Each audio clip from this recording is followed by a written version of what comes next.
जब अमीर मुआविया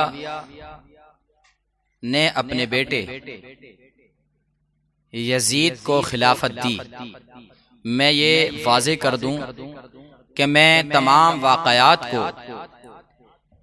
उस किताब से नक़ल कर रहा हूं जो अहले सुन्नत व जमात के नज़दीक बड़ी मोतबर है।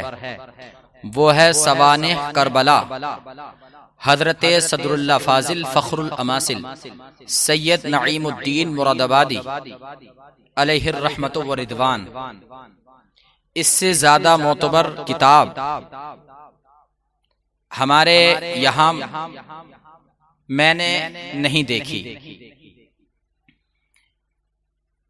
जब अमीर मुआविया ने अपने कमबख्त और नालायक और कमीन दुनिया का सबसे बड़ा जलील इंसान उसको खिलाफत दे दी, और जब वो खिलाफत पर मामूर हो गया, यहाँ खिलाफत बमाना बादशाहत, वरना खिलाफत तो 30 साल पर ही खत्म हो गई थी। यहाँ बमाना बादशाहत, बादशाहत जैसे ही यजीद के हाथ में आई तो वो ना हंजार ना अहल। मैं उसके बारे में क्या कहूँ, बस इतना समझो कि वो हर एतबार से बेकार इंसान। उसके हाथ में जैसे ही बादशाहत आई तो उसने सब जगहों को खुतूत लिखने शुरू कर दिए, और उन खुतूतों में क्या लिखा था कि मैं यजीद बिन मुआविया बिन सुफियान बादशाह हूं, सारे लोग मेरी इत्तिबा करें, मेरी बैअत करें। और वही खुतूत जो दूसरों की तरफ भेजे गए थे, वही इमाम आली मकाम इमाम हुसैन अलैहिस्सलाम की तरफ भेजे गए। शहादत इमाम हसन को इंशाअल्लाह ताला हम 28 सफर को बयान करेंगे। फिल वक्त शहादत इमाम हुसैन, जब वो खुतूत जगह जगह पहुंचे और उसके बाद उन पर प्रेशर भी डाला गया। जब उन पर प्रेशर डाला गया तो लोगों ने बैत करना शुरू कर दी, और इमाम हुसैन ने बैत से इनकार कर दिया, इत्तिबा से इनकार कर दिया कि मैं बैत में इत्तिबा नहीं करूंगा, क्योंकि एक फासिक फाजिर, बल्कि मेरा ये अकीदा है और नजरिया है कि काफिर, उसकी बैत किसी भी सूरत में और उसकी इत्तिबा कभी भी जायज नहीं। इसलिए इमाम हुसैन ने इनकार कर दिया। लेकिन धीरे धीरे लोगों ने उसकी इत्तिबा और उसकी बैत करना शुरू कर दी। तो कुछ लोगों ने ये एतराज किया कि जब सब लोगों ने बैत कर ली तो इमाम हुसैन भी बैत कर लेते, इसमें परेशानी क्या है। तो किसी साहब ने इसका ये जवाब दिया कि बात ये नहीं कि लोगों ने बैत कर ली, हुसैन ने बैत न की। बात ये है कि जब वक्त के इमाम हुसैन ने बैत नहीं की तो लोगों ने बैत कैसे कर ली। लोगों ने बैत कर ली, इमाम हुसैन ने बैत नहीं की, ये नहीं कहो, बल्कि ये कहो कि जब वक्त के इमाम ने बैत नहीं की तो तुमने बैत कैसे कर ली, और तुम कौन होते हो बैत करने वाले, और जिन्होंने बैत की वो गलत थे। जब इमाम हुसैन अलैहिस्सलाम की तरफ खुतूत आए तो इमाम हुसैन अलैहिस्सलाम ने बैत से खुले तौर पर इनकार कर दिया कि मैं किसी भी तौर पर समझौता, बैत और आपकी इत्तिबा नहीं करूंगा। उधर से बीच में पड़ा हुआ एक बहुत बड़ा बख्त इंसान जिसका तारीख में नाम मरवान है, मरवान हर सूरत में ये चाहता था कि ये बैत करें, लेकिन इमाम हुसैन ने जब बैत से इनकार कर दिया तो वो बात यजीद के लानत वाले दरबार में पहुंची। उस लानत वाले दरबार में जब यजीद के ये बात पहुंची कि इमाम हुसैन ने बैत से इनकार कर दिया, तो फिर उसने अपना मजीद प्रेशर बनाना शुरू करा और कहा कि जाओ प्रेशर बनाओ और कहो इमाम हुसैन अलैहिस्सलाम से कि या तो बैअत करें और अगर बैअत ना करें तो जंग के लिए तैयार हो जाएं। या तो बैअत करें और अगर बैअत ना करें तो फिर जंग के लिए तैयार हो जाएं। जैसे ही इमाम हुसैन अलैहिस्सलाम के पास इस तरह के खुतूत आए यजीद की तरफ से कि या तो बैत करो या फिर जंग के लिए तैयार हो जाओ, तो मरवान और दूसरे अशखास ने इमाम हुसैन को एक जगह मीटिंग के लिए बुलाया। इमाम हुसैन जैसे ही गए तो इमाम हुसैन ने उस मीटिंग में भी साफ और अलल ऐलान कह दिया क्या कि मैं यजीद की बैत किसी भी सूरत में नहीं कर सकता। फिर उन लोगों ने कहा कि अगर आप बैत नहीं कर सकते तो वो आपसे जंग करेंगे। इमाम हुसैन जंग वाली बात पर खामोश होकर आ गए, इसलिए कि वो नहीं चाहते थे कि जंग हो। जंग होना अच्छी बात नहीं है, झगड़ा होना अच्छी बात नहीं है, वो झगड़े फसाद को नहीं चाहते थे। उन्होंने इस बात से इनकार न किया न ही इसरार, खामोशी से वहां से आ गए। अब जब खामोशी से इमाम हुसैन वहां से आ गए,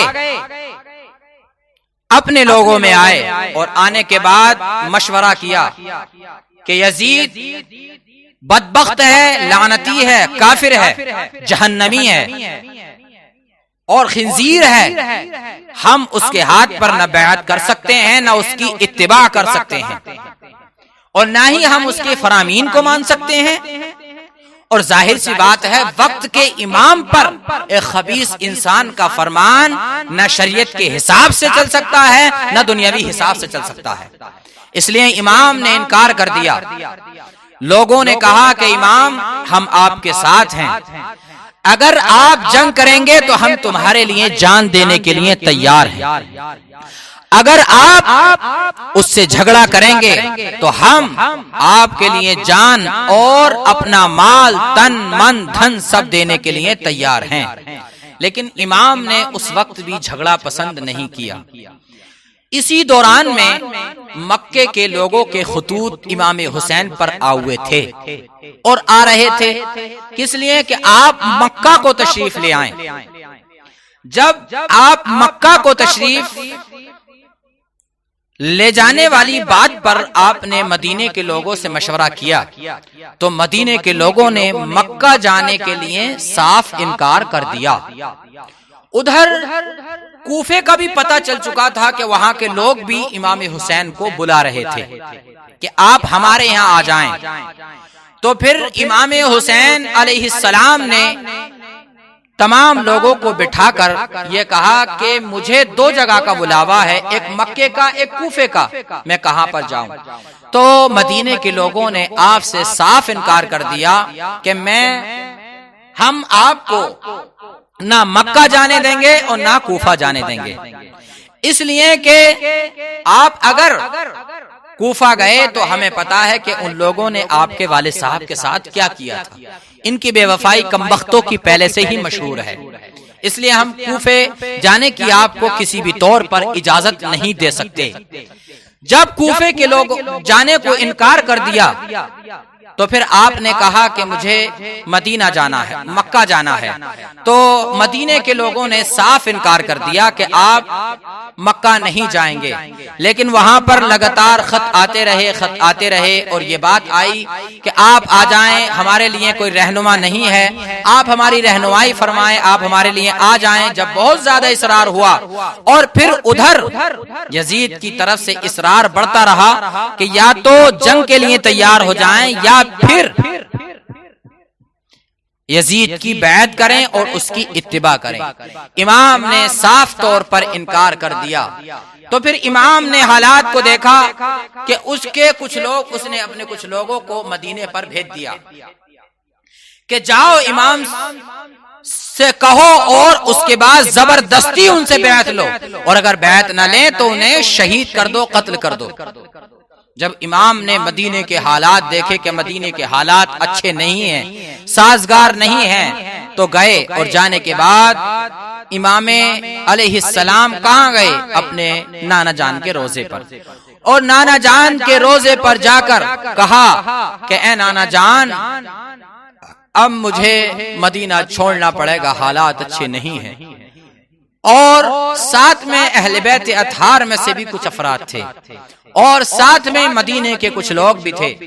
जब कब्रे नबी अकरम सल्लल्लाहु ताला अलैहि वसल्लम पर पहुंचे और पहुंचने के बाद वहां पर अपनी अर्जी पेश की और कहा कि नाना जान, अब हमारे ही कुछ लोग हमारे दुश्मन हो गए, हमारे जान के दुश्मन हो गए, हमारे खून के प्यासे हो गए, अब हमें मदीना छोड़ना पड़ेगा। जैसे ही अल्फाज आपने निकाले, मदीने के सारे लोग रोने लगे, आहो बुका करने लगे, रोने लगे और इमाम हुसैन से कहने लगे, हाथ जोड़ करके आप हमारे यहाँ से न जाएं, हम आपके लिए जान तक देने के लिए तैयार हैं। जब हालात दम पदम बिगड़ते चले गए, इमाम हुसैन उनको समझाते चले गए। बिला आखिर ये हुआ कि इमाम हुसैन अपने बच्चों को, परिवार ले वालों को लेकर जब मदीना आपने छोड़ा और अपने घर से निकलकर जब नाना जान की कब्र पर पहुंचे, तो नाना जान की कब्र पर जाकर रोने लगे और इतना रोए कि आप खुद भी रोए और अहले बैत अतहार में से भी लोग रोए और मदीने के लोग भी रोए। इसको तारीख में यह कहा गया कि इमाम हुसैन नाना जान के रोजे पर ऐसे जाकर रो रहे थे और अहले बैत अतहार इस तरह रो रहे थे और मदीने वाले इस तरह रो रहे थे कि गोया लग रहा था कि यहाँ पर कयामत सुगरा कायम हो गई है। अब जब रो कर नाना को सारे हालात सुनाए और हालात सुनाने के बाद चले, फिर अपनी वालिदा तैयबा ताहिरा और अपने बड़े भाई और दीगर खानदान में से जो लोग जन्नतुल बकी में मदफून थे उनकी कब्रों पर पहुंचे और पहुंचने के बाद वहां जाकर रोने लगे और उनको अपना सारा माजरा सुनाया। वालिदा से इजाजत ली, इधर नाना जान से इजाजत ली। इजाजत लेने के बाद आपने अपना रख्ते सफर मक्का की तरफ बांधा और आप मक्का की तरफ चल पड़े। कुछ लोग आपके साथ आए, कुछ लोग कुछ मंजिलों तक छोड़ने के लिए आए और वापस चले गए, कुछ लोग आपके साथ मक्का मुतहरा तक आए और आप फिर वहां पर क़याम पजीर हो।